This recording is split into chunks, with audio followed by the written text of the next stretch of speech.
नमस्कार दोस्तों, आप सभी का स्वागत है हमारी इस यूट्यूब प्लेटफॉर्म सौर कोचिंग सेंटर में। जी हाँ दोस्तों, आपको ये इंग्लिश ग्रामर का use of their and here के बारे में वीडियो बनाया गया है।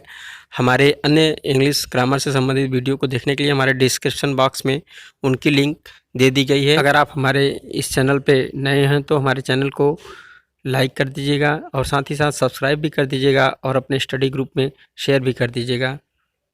हियर पहले कॉन्सेप्ट में समझ लीजिए कि हियर हियर मतलब क्या होता है। हियर मतलब होता है यहाँ, और देयर देयर का मतलब होता है वहाँ। तो एक एक करके हम कॉन्सेप्ट 1 में पहले हम देयर को समझेंगे, उसके बाद कॉन्सेप्ट 2 में हम हियर को समझेंगे। तो पहले हम देख लेते हैं कि इनका प्रयोग कैसे हम करते हैं। हियर का प्रयोग हम कहाँ करते हैं और देयर का प्रयोग हम कहाँ करते हैं और देयर का कहाँ पे करते हैं। तो हियर से समीप के स्थान का बोध होता है और देयर से दूर के स्थान का बोध होता है। तो इसका मतलब ये समझ में आ रहा है, स्पष्ट हो रहा है कि पास के लिए हम हियर का प्रयोग करेंगे और दूर के लिए देयर का प्रयोग करेंगे। तो चलिए हम अपने टॉपिक पे ले चलते हैं। देयर के बारे में हम आपको बता दे रहे हैं कि देयर का प्रयोग सीखिए पहले कि देयर का प्रयोग कैसे करते हैं। जैसे एग्जांपल्स में हम आपको देख रखे हैं, there is a cow, there is no cow, is there a cow, why is there a cow. तो यहाँ पे देख रहे हैं कि सिंपल, निगेटिव और इंट्रोगेटिव तीनों सेंटेंस दे रखे हैं। तो वन बाय वन करके हम आपको एग्जांपल्स के ही थ्रू समझाएंगे कि सिंपल सेंटेंस में कैसे देयर का यूज करेंगे, निगेटिव में कैसे करेंगे और इंट्रोगेटिव सेंटेंस में हम देयर का यूज कैसे करेंगे। फॉर सिंपल सेंटेंस के लिए देख लीजिए, एक गाय है तो देयर इज ए काऊ। दूसरे नंबर पे देख लीजिए, दो बिल्लियां हैं, देयर आर टू कैट्स। तीसरे नंबर पे देख लीजिए, एक लड़का था, देयर वाज ए बॉय, वहाँ लड़के थे, देयर वेयर बॉयज देयर। पांचवें सेंटेंस में देख लीजिए, यहाँ शांति रहेगी, there will be peace here. तो यहाँ पे आप देख रहे हैं कि हमने देयर का प्रयोग प्रेजेंट, पास्ट और फ्यूचर तीनों सेंटेंस में किए हैं और सिंगुलर नाउन और प्लूरल नाउन दोनों के साथ में किया है हमने, और दोनों के साथ यूज करके हमने बता दिया और उनकी सहायक क्रिया भी लगी है, जिससे आपको समझ में आ रहा होगा कि सिंगुलर है कि प्लूरल है और साथ में कौन सा टेंस है, प्रेजेंट, पास्ट, फ्यूचर कौन सा है। तो ये सिंपल सेंटेंस थे जिसके 5 तो एग्जाम्पल थे उसमें। अब देखिए छठे नंबर का हमारा एग्जाम्पल है, इसमें कोई बुराई नहीं, there is no evil in it. 7 number पे है, उसके दिमाग में कुछ नहीं है, there is nothing in this mind. 8वें पे देख लीजिए, मंदिर के सामने एक बड़ा तालाब है, there is a big pond in front of the temple. 9 पे है हमारा, यहाँ कुछ नहीं रहेगा, there will be nothing here. 10वें और लास्ट नंबर का एग्जाम्पल है हमारा, देख लीजिए इसको, मेरे गांव में एक पुस्तकालय होगा, there will be a library in my village. तो यहाँ पे आप देख रहे होंगे कि देयर का प्रयोग किया गया है, ईच के साथ में किया गया है और विल बी के साथ में किया गया है। तो कैसे हम देयर का प्रयोग करते हैं इसमें आप देख लिए हैं, इसीलिए एग्जाम्पल्स हम ज़्यादा से ज़्यादा एग्जाम्पल देते हैं कि आपको समझ में आए एग्जाम्पल के थ्रू। क्योंकि अब अगर इंग्लिश सेंटेंस या इंग्लिश बुक पढ़ रहे हैं या कोई न्यूज़पेपर वगैरह पढ़ रहे हैं तो वहाँ पे आपको समझ में आए कि हम कहाँ पे देयर का प्रयोग हुआ है, कैसे प्रयोग हुआ है। कभी कभी देयर का प्रयोग सब्जेक्ट के रूप में, कभी कभी ऑब्जेक्ट के रूप में भी प्रयोग किया जाता है। तो चलिए हम आपको लेकर चल रहे हैं सिंपल सेंटेंस के बाद नेगेटिव सेंटेंस की तरफ, जिसे हम नकारात्मक वाक्य बोलते हैं। तो इसमें भी कुछ एग्जाम्पल्स हैं हमारे। पहले नंबर का एग्जाम्पल्स है, टेबल पर किताब नहीं है, there is no book on the table. वहाँ दो गायें नहीं हैं, there are not two cows there. वहाँ लड़के नहीं थे, there were no boys there. यहाँ शांति नहीं रहेगी, there will not be peace here. मंदिर के सामने तालाब नहीं है, there is no pond in front of the temple.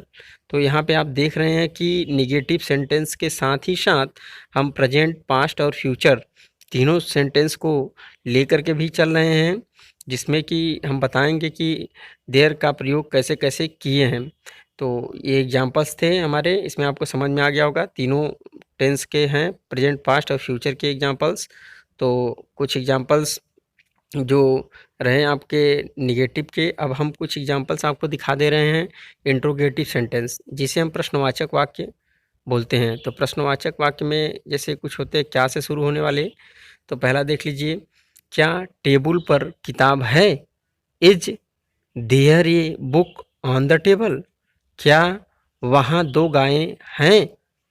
Are there 2 cows there? क्या वहाँ लड़के थे? Were there boys there? चौथे नंबर पे देख लीजिए, क्या यहाँ शांति रहेगी? Will there be peace here? क्या मंदिर के सामने तालाब है? Is there a pond in front the temple? अब देखिए, एक ही सेंटेंस को हम उसके हिसाब से मोल्ड करके बताना चाह रहे हैं आपको कि अच्छे से समझ में आ जाए। सिंपल में भी यही थे, नेगेटिव में भी यही थे, अब इंट्रोगेटिव में भी यही सब सेंटेंस को हम रखे हैं ताकि आपको अच्छे से समझ में आ जाए कि हम देयर का प्रयोग कैसे कर रहे हैं। अब हम आपको ले चलते हैं नेगेटिव प्लस इंट्रोगेटिव सेंटेंस की तरफ, जिसे हम बोलते हैं नकारात्मक प्रश्नवाचक वाक्य। अब देखिए, यही सब सेंटेंस उसमें भी हम आपको दिखाएंगे। क्या टेबल पर किताब नहीं है? Is there no book on the table? क्या वहाँ 2 गायें नहीं हैं? Are there not 2 cows there? क्या वहाँ लड़के नहीं थे? Were there no boys there? क्या यहाँ शांति नहीं रहेगी? Will there not be peace here? देखिए, वही सब सेंटेंस थे। इसमें क्या है, इंट्रोगेटिव प्लस नेगेटिव भी है, प्रश्नवाचक वाक्य भी हैं और नकारात्मक हैं, दोनों एक साथ में मिल करके उपस्थित हैं। तो अब चलिए हम दूसरे कॉन्सेप्ट में आपको ले चलते हैं, जिसमें हम आपको बताएंगे हियर के बारे में। तो हियर का प्रयोग, जैसा कि हम जानते हैं कि हियर का प्रयोग हम डिमॉन्स्ट्रेटिव प्रोनाउन यानी संकेतवाचक सर्वनाम के रूप में करते हैं। और हम देख लेते हैं, जब हम किसी ऐसे प्लेस की तरह संकेत या इशारा करते हैं जो संकेत करते समय वक्ता के सामने हो और नज़दीक हो, तो उसके लिए हियर का प्रयोग किया जाता है। अगर कोई स्थान वक्ता के निकट है तो वहाँ पे हम हियर का प्रयोग करेंगे। जैसा कि दूर के लिए हम देयर का प्रयोग कर रहे थे, हियर का अर्थ है यहाँ, इधर, आदि। तो हियर का अर्थ आपको समझ में आ गया होगा, यहाँ, इधर, आदि। जैसे कुछ एग्जांपल्स हैं, आप देख लीजिए। यहाँ आओ, कम हियर। राम इधर काम नहीं करता, Ram does not work here.